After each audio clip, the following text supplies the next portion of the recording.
vehicle at all times. But right now we're entering the Little Aturi Forest. The Little Aturi Forest is known for its animals with camouflage. That just means that the color or pattern on their coat helps them blend into their surroundings. So we might have to keep a pretty sharp eye out for these guys. But already across the river there on the right-hand side, that brown animal with the white stripes, that is the okapi. Those stripes on the legs might make you think they're related to the zebra, but they're actually more related to the giraffe. We can tell this from the shape of their skull, but they also have a prehensile tongue like a giraffe, which just means they're able to grab onto things easier like leaves and branches. Oh, now everyone's coming out in the Aturi Forest today. Those rust-colored antelope on your right-hand side, those are called bongos, also known as the ghosts of the forest. And those brown-looking deer are called the greater kudu. And I can actually tell those are all female kudu, as the females don't have any horns on their heads, while the males always do.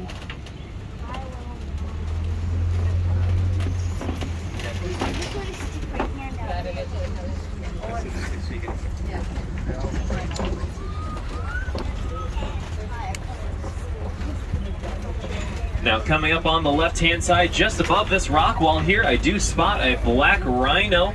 Black rhinos weigh between 2,000 to 3,000 pounds. And folks, unfortunately, these guys are critically endangered. Less than 5,000 in the entire world left. Poachers like to target them for their horns, but their horns are actually made out of the same thing that our fingernails and hair is made out of, which is keratin. So it holds no purpose whatsoever.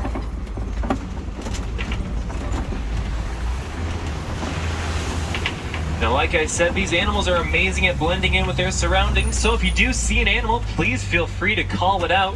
But we just want to keep our voices down low because we don't want to scare away these animals instead.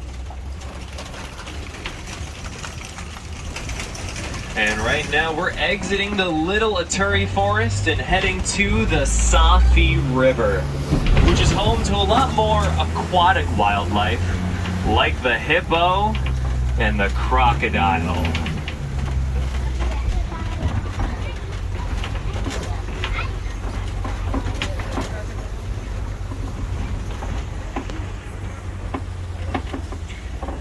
Now already coming up on the right-hand side, I do spot a couple of Nile hippopotamus in the water there, and it looks like it's their breakfast time actually, maybe lunchtime actually.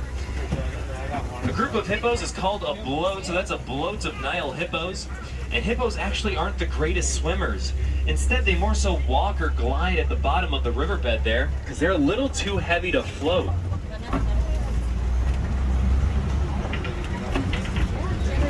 It looks like we have another bloat of Nile hippopotamus here on the left-hand side. Now, hippos can hold their breath on average for 8 minutes long, and they've even been known to fall asleep under the water, and then they'll just rise to take that breath unconsciously while still asleep. It's just a reflex for them. And hippos actually have some of the largest incisors in the animal kingdom, which is interesting because they're herbivores. They only eat seagrass, but they have to eat a lot of it to keep up that 5,000-pound body weight. But don't let that body weight fool you. They can still charge at 35 miles per hour on land.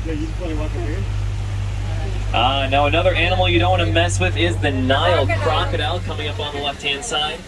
The biggest difference between a crocodile and an alligator is that crocodiles have a V-shaped snout, while alligators have a U-shaped snout.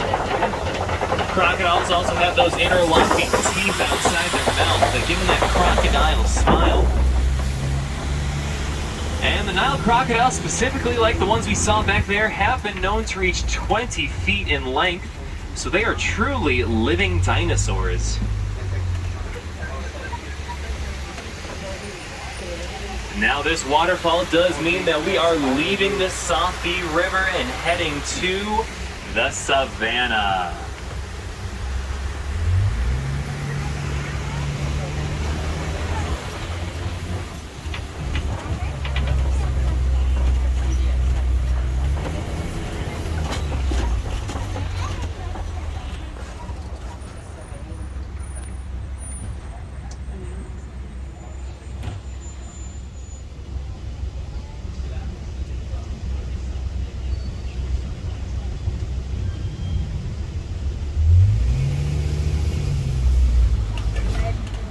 And we're gonna be greeted onto the savannah by a baobab tree.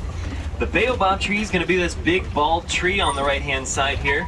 And it also goes by another name, the upside down tree. And that's because its branches kind of look more like roots, don't you think? It won't have leaves for up to 10 months of the year, and that's to help conserve water. It'll store that water in its big trunk there, and then during drought season, animals will actually puncture holes in the trunk to take advantage of that water stored inside, also giving it the name, the Tree of Life. But now you folks get a gorgeous overlook view here of our savannah. The savannah is home to a lot more famous, larger African mammal species that you might be familiar with.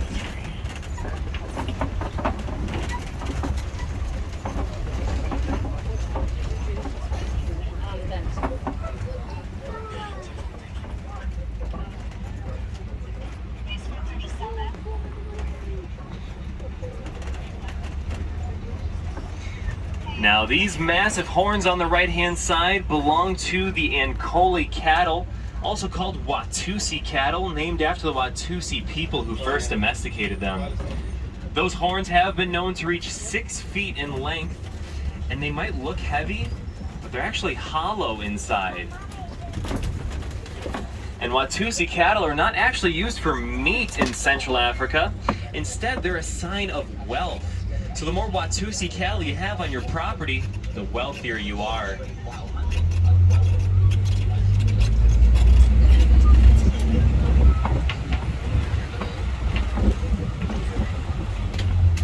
And we do have some predators in the area on the left-hand side. These are painted dogs, commonly confused for hyenas. Painted dogs get their name for that mosaic pattern they have on their coat there. And painted dogs are actually the most successful hunter in the animal kingdom. They have an 85% success rate on every hunt. Compare that to the lion, who only has about a 30% success rate. Now the reason that these dogs are so successful at hunting is because they hunt in packs, but they also hunt their prey to the point of exhaustion. And laying down in the shade there on the left-hand side, those are sable antelope. You might notice they have these huge curved back horns, and those help defend from predators that might come from behind, like the painted dogs we saw back there. In fight or flight situations, the sable antelope tend to fight rather than flight, and that's actually why we chose to use them as our emblem here at the Harambe Wildlife Reserve. Now these tall dirt stacks on your left and right hand side, these are actually termite mounds. I know, gross. Termite mounds are made out of dirt, clay, saliva, and dung, and they're as strong as concrete. They have to be because even elephants will use them as scratching posts. Now dung is probably not my first choice in building material. It's probably my number 2. Thank you folks, I'll be here all week. My jokes are so bad they kicked me off a Jungle Cruise.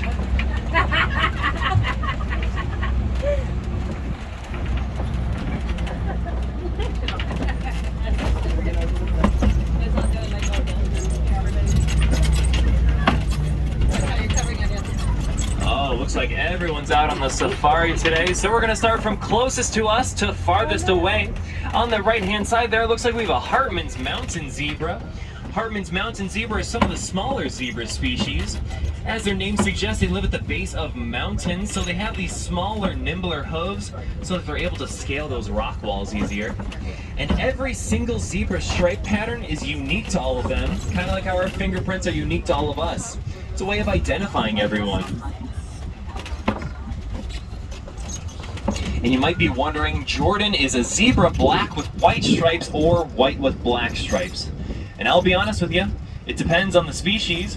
But we can tell with this guy right here, if you look at his nose, he has a black nose tip. So the Hartman's mountain zebra are black with white stripes. There are some species of zebra who have a more white or pink colored nose, and they're white with black stripes. And this big brown animal here on the right-hand side grazing on the grass, that is the eland. And the eland is the largest antelope species. They actually stand at 6 feet tall. And then it looks like we have a couple Maasai giraffe on the savannah today. A group of giraffe is called a tower, so this is a tower of Maasai giraffe. And then those gray animals on top of that hill there on the right-hand side, those are wildebeest. Wildebeest get their name from the Afrikaans word that means wild beast, but you also might know them as the gnu, spelled G-N-U. And that's because they make a sound like new. So you can remember that cows go moo, wildebeest go new. It looks like we have some wildebeest laying down in the palm trees here on the left-hand side. A group of wildebeest is called a confusion, and that's because once one starts moving, all the others join in. They don't know why, they just know they need to go, so they're a little confused. And we have a tower of Maasai giraffe there on that right-hand side. Maasai giraffes stand between 16 to 20 feet tall, and they spend 18 hours of their day eating. They only spend about 30 minutes a day sleeping, so they're really known for their power naps. But that's because they always have to stay aware of predators in the area. Now, these knocked over branches and trees tell me that we're entering elephant country. Elephants like to bulldoze over trees because it brings the foliage down to their level, but it also allows sunlight to reach those lower levels of vegetation. So they really are nature's architects. They just bend nature to their will, and a lot of animals and plant life benefit from it.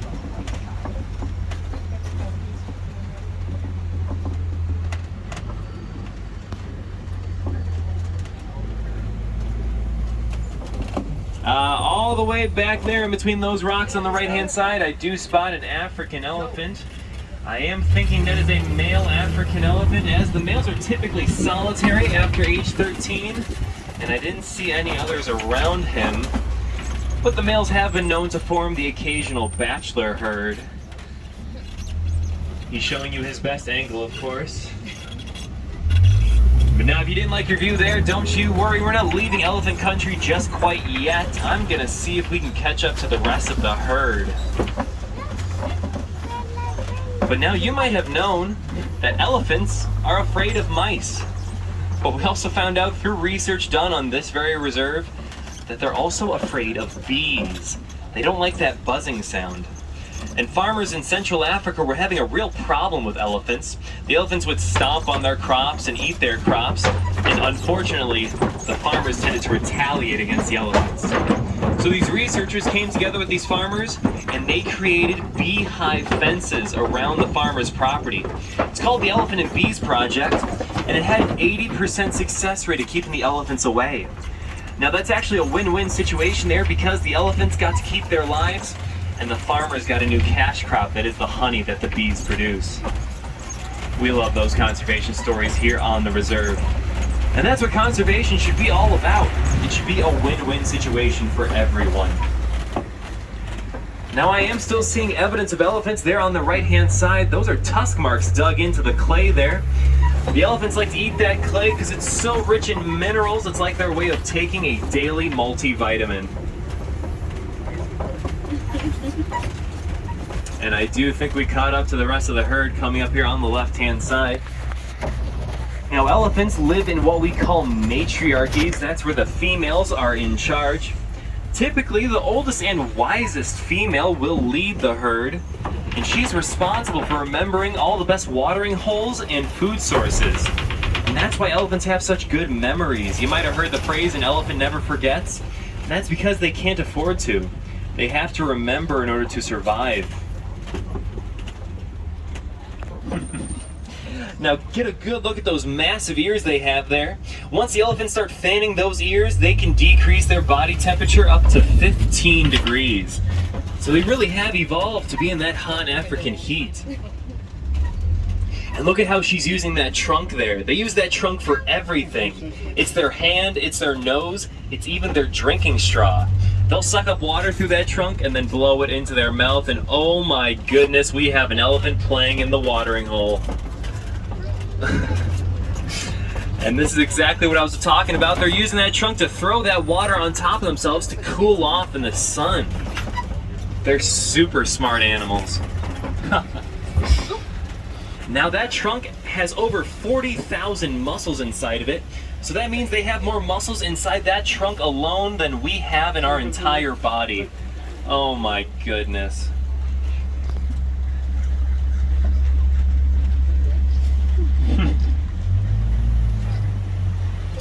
Now coming up on the left-hand side, we're gonna have some greater flamingos. Greater flamingos are the largest of the flamingo species. They stand at about 5 feet tall and have an 8-foot wingspan. And you might have heard that flamingos get that pink color from the shrimp that they eat, and that is true. These flamingos eat brine shrimp, which is rich in carotene. It helps with their vitamin A consumption. And we know that they're not naturally pink on their own, because when the chicks first hatch, they're actually gray in coloration. Oh, and a group of flamingos is called a flamboyance. So that's a flamboyance of flamingos. Some things in nature are just named so perfectly.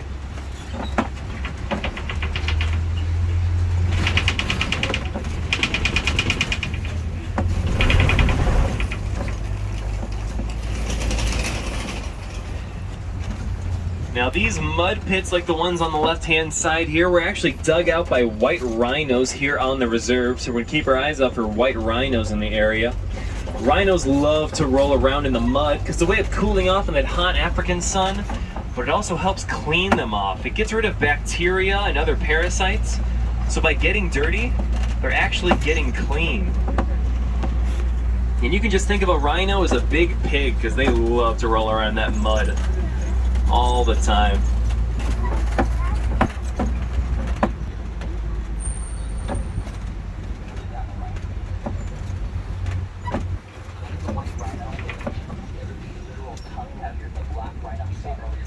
Now coming up on the left-hand side, I do spot the fastest land animal on Earth. That is the cheetah. Cheetahs have been known to reach 70 miles an hour. That is a 7-0. And they can reach that speed in just 3 seconds. Oh, and then I found those white rhinos I was talking about on the right-hand side up on the hill here. White rhinos are the largest rhino species. They can weigh up to 5,000 pounds. And a group of rhinos is called a crash. And that's because rhinos don't have the greatest eyesight, so they tend to crash into things. But what they don't have in eyesight, they make up for in their hearing, as they're able to independently move each ear. Looks like we have a couple more cheetahs here on the left-hand side. Now, cheetahs are daytime hunters, so they have these black markings underneath their eyes that help reflect the sunlight. It's like a pair of built-in sunglasses. And that's kind of like when a football player would put black markings underneath their eyes before a football game. Now, unlike most big cat species, cheetahs don't roar. Instead, they make a chirping sound like a bird.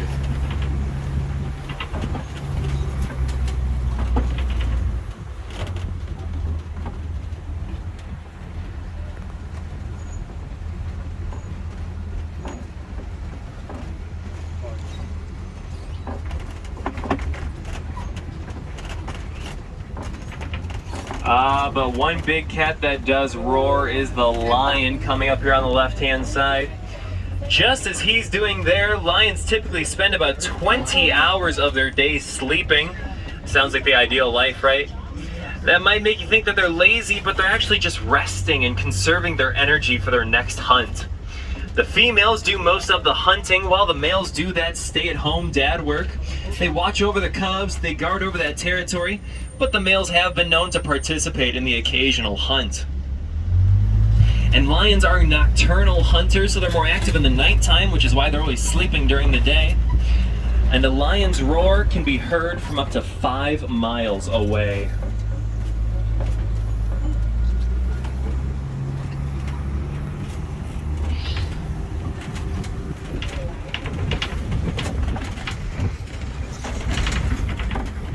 Now, I could have sworn I saw an ostrich over here on the right-hand side. And ostrich are not normally on this side of the savannah, so I am curious as to why they would have been over here.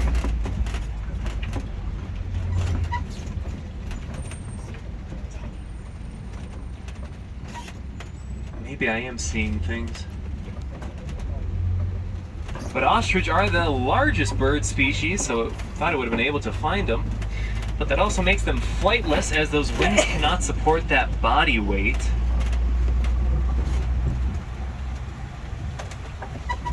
Oh, that's why they're over here. On the ground on the right-hand side, those are ostrich eggs.